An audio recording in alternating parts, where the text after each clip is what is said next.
Who is this for?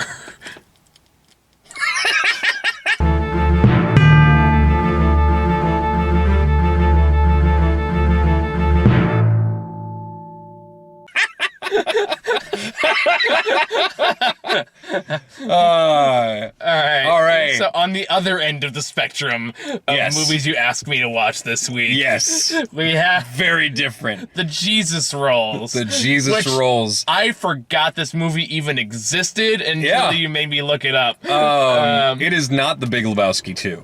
No. Do not go into this expecting The Big Lebowski 2. This is a separate movie entirely. In fact, it doesn't even matter if you've seen The Big Lebowski. Aside from a couple of callbacks, this movie is entirely on its own. Which made me just wonder why the hell it was about this character. So this is based on a French movie from like the 70s. Okay. Where the two main characters are just these two scumbag dudes who go around I think it was they just go around the French countryside just sexually harassing women and just like committing crimes and just like it's not even it's known for in French circles apparently it's known for what it did at its time. It's so weird. Really how weirdly both movies controversial tonight movie. have weirdly tied back to French cinema. Of course. And that's the thing. Like, you got to realize, I read a review about it that really encapsulated how I feel. Consequences of Sound, The Consequence of Sound has a really great movie review on it. They rated it an A-, which I think is being very generous. No, it's one of the best reviews to read if you want to understand why someone would actually like this movie so much. Because it definitely needed to win me over.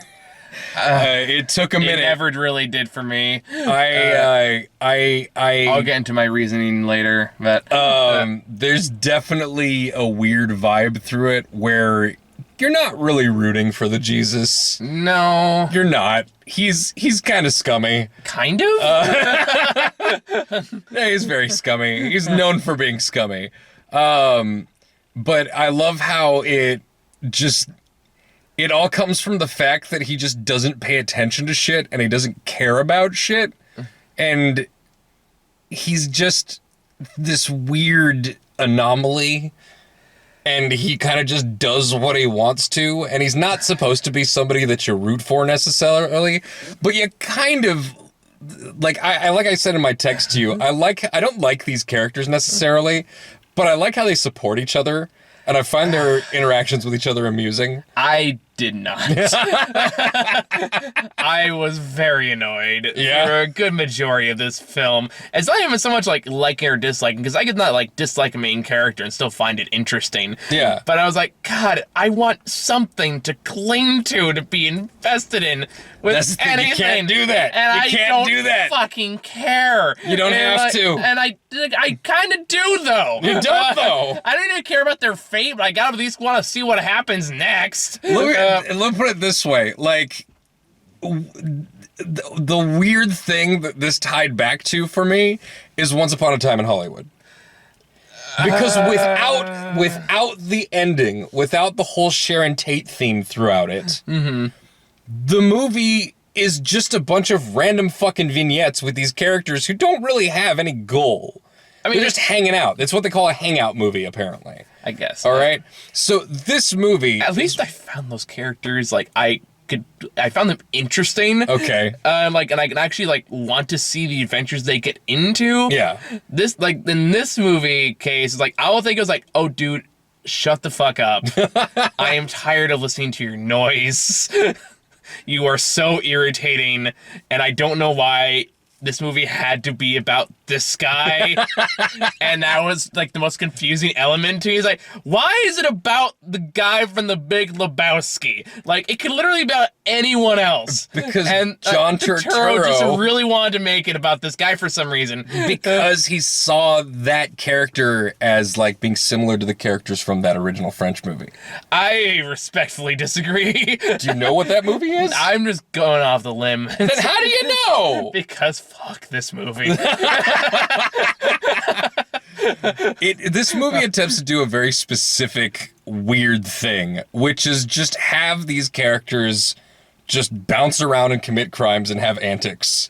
And interact with other random characters in the world. Which inherently isn't bad. Yes. Like, I'm not saying the concept is bad. No, I get that. But let's bounce on a couple of them. One, John Hamm.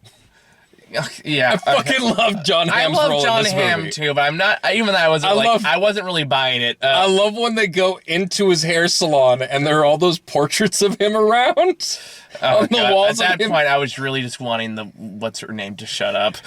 Yeah, really? Really, I liked her. I did not. I really did. I was like Audrey Tautou, ladies and gentlemen, Amelie.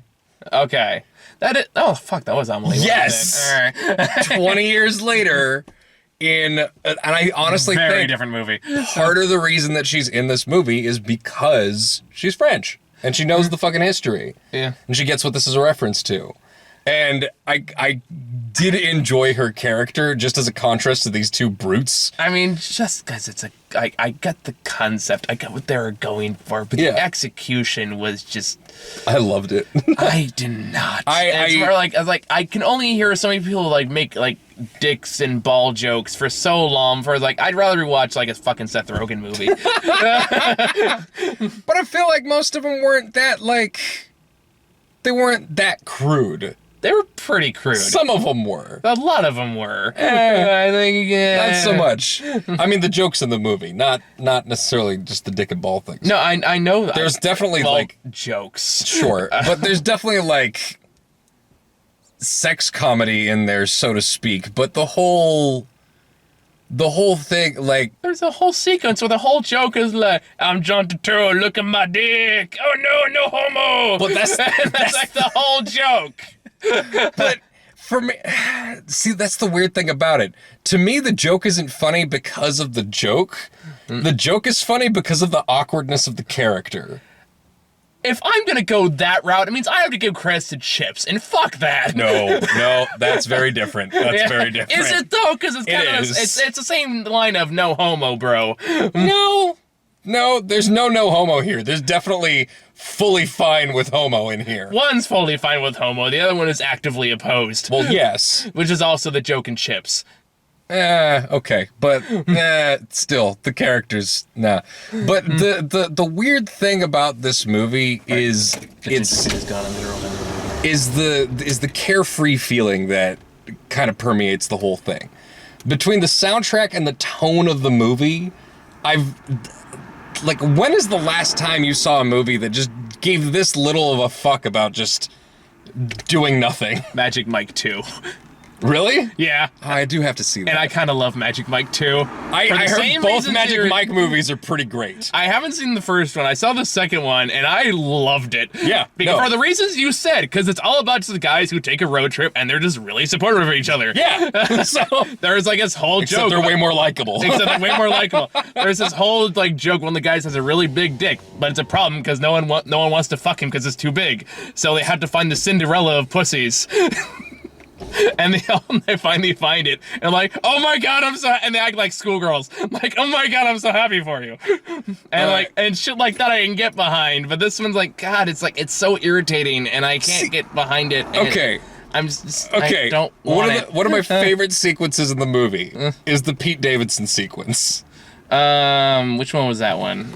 I already forgot so much movie like after I watched it. Okay, so this follows the Susan Sarandon sequence. Okay. Where they go and they pick up her son and then like they try to show him a good time, right? Oh yeah. Okay. Yeah. First off, I love his acting in this. It's so weird and awkward. But like when he's at dinner and he's just like taking huge mouthfuls, just wide-eyeing everybody, there's something about that I really enjoyed. I can understand that. I really like. I mean, okay, spoilers free, whatever. Like you're gonna fucking see this. You don't give a shit. I honestly recommend people go see this, but there's that whole sequence where he finally makes her come. Mm-hmm. And the two dudes realize that that's what's happening. They just figured she couldn't come. And then they get real indignant about it. They're like, wait, what? fucking kid, what did we do wrong? Okay, I'll give you that one. I love the fact that their buffoonery is called out for buffoonery. I love the fact that they are their pride is hurt by this, and she's just having this really ecstatic moment where she's finally had an orgasm, and she's jumping around and like dancing around and like happily talking about it, and they're like, shut up, I know, it's fine. And they throw into the river, or they throw into the lake, and she's unfazed, comes back up and just keeps talking. Like, I love that. That's hilarious. See, I enjoyed your description of that more than I did actually watching it. I think you were just turned against them by that point. By that point, I was done. Like, dude. But like, there's when that whole sequence I really enjoyed. And there's something about this movie that the two sequences, the one with Susan Sarandon and the one with Pete Davidson. I like the Susan Sarandon sequence. I'll give it that. Yes, and that to me, without that, this would be a very different movie. And the whole thing with the Susan Sarandon sequence is that's some fun alliteration. Is that it gives some weight to the movie. And it gives a contrast to these two guys. Because these two guys don't give a fuck. They don't care about anything. They're just riding around, having fun, looking for sex, all this stuff. And Susan Sarandon's character basically does a whole E tu Mama Tambien on them. Where... Yeah. Except it's not that she's dying from cancer. She's gonna kill herself. Yeah, I've never seen the movie, but I know what you're talking about. Yeah. So, spoilers for you too, Mama Tambien. Which is like, what, 10 years old now? 20. Is it 20 fucking Came out years? in like 2001 or 2002. I remember watching the Ebert and Robert review for it. Wow. I don't know why that's the one that stuck in my head at the time, but... But the thing about it is that... Because I was 8. While you're watching this, like, she doesn't trust them. She knows what they're up to. And she doesn't really care. She's kind of just like, fine, what can I get out of you? Yeah. And it has this whole thing where they go back and forth about it. And you see this really interesting dynamic between them. And then they finally go back to the hotel, and she has a threesome with them. Yeah. And apparently she had a great time.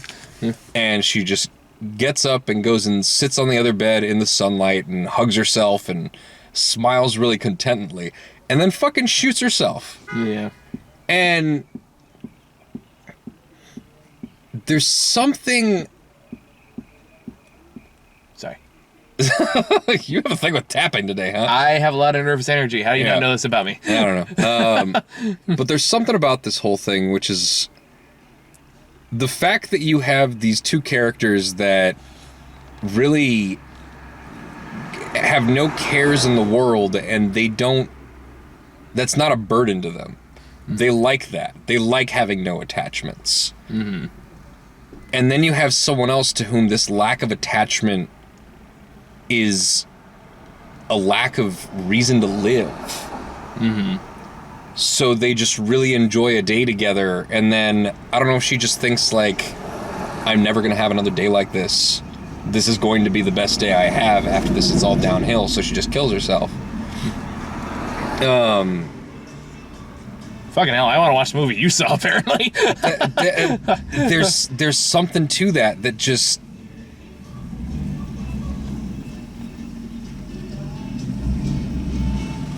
Wow. We're going to get a copyright strike for this. That's a statement. Do you want to turn on your roll your window a little? That's a person with a... Oh, man. I don't know if it's the Chinese dragon on the back of the truck. Oh, there is. Truck gate. There is a Chinese... I'm not going to pan the camera because I don't want to, like, get sued. The dream catcher. Oh, this guy's walking our way. Oh, is he coming? No, he's fine. He lives over there, I think. Okay. But or the dream catcher as the back, the rear view ornament. And the Skyrim logo over the fucking gas tank lid. This dude's got a lot going on, and honestly, what's hilarious about this, I think he's dumpster diving right He is now. dumpster diving. Oh my god! I think he's like a character out of this I was movie. gonna say, I think we just found the Jesus. this dude, he's wearing a Hawaiian shirt with palm trees all over it. I'm not gonna show you because like nothing's gonna get better than our description of it right now. You just grabbed a bird cage out of the trash can. Okay.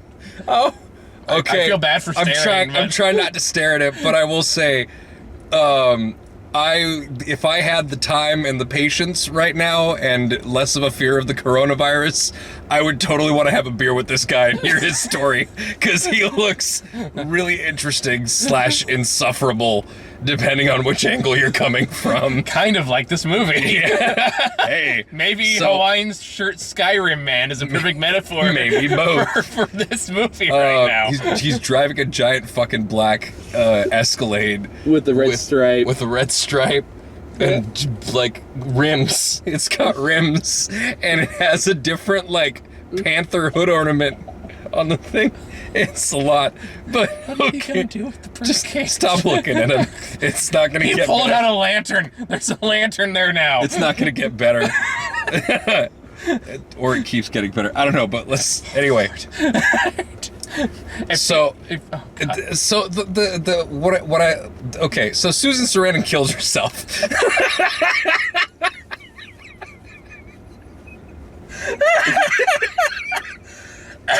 Focus. I can't. It's too much.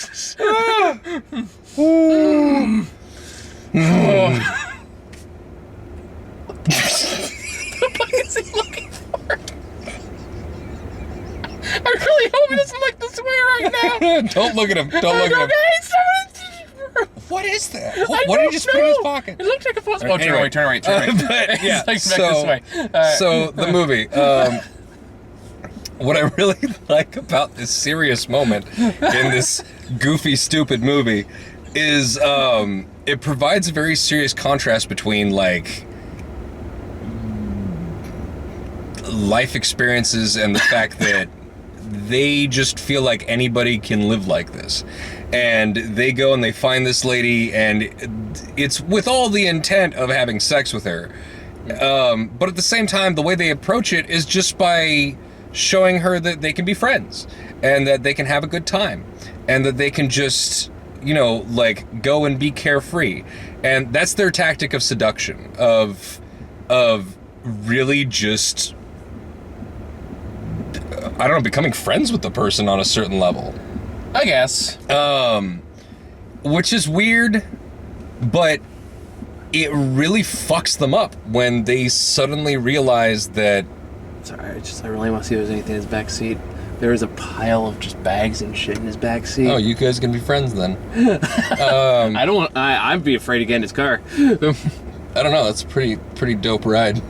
Clearly, stop looking at him. But there's something about this whole sequence that makes it on a certain level. It shows that these guys are just fucking wrong, and that they're not as smart as they think they are, and they don't have all the answers. And you know what he says afterwards about it. It's like, why did she do this? He says, I guess she didn't know how to be free. Yeah, I remember mentioning Because she's been in jail for so long. And that's such an interesting and sad and kind of real take on the tragedy of, like, incarceration. It's a very real thing that people get out and they just don't know what to do with themselves. And that's why they turn back to crime. That's why some people fucking kill themselves. I mean, that's my whole job. So, What, getting out of jail? I work with people who got out of jail. Oh, right. Yeah. Oh, wow. Yeah. Yeah. So yeah, there's something kind of fucking intense about that. And it's kind of amazing to see this movie take these people who are being casual criminals and kind of punch them in the face with that. Yeah, I feel like you're giving it more credit than the script actually allows it. Maybe. But that being said, that's where you got from it. God knows, I'm not gonna take that away from you. Sure. Yeah. I didn't get that much out of that sequence. I will say it is the best sequence in the film, bar none. Yeah. And that's what went like went a little bit beyond like, okay, it's not yoga hosers bad. Okay. Okay, I can at least say there's some redeeming qualities. I will give it that. As much as the movie does not work for me, I can see there are like an attempt at something here. Yeah. Well, I also see like that part with Pete Davidson, where it ends with him basically lying to them so that he can go and kill a prison guard or an ex-prison guard or something that he has a grudge against. And they're like, I guess he didn't realize he was free. And it's a very interesting, I feel like there's an interesting theme in there about the fact that the difference they see between themselves and other people and how they approach life. But aside from that, like the comedy is either it's going to work for you or it's not. What? I was one of those big ass van like dude right next to my car. Dude, there's a lot of cars coming through here. I was like, are we gonna get kidnapped? I don't know. No, your doors are locked. It's fine. It's a cheap car, man.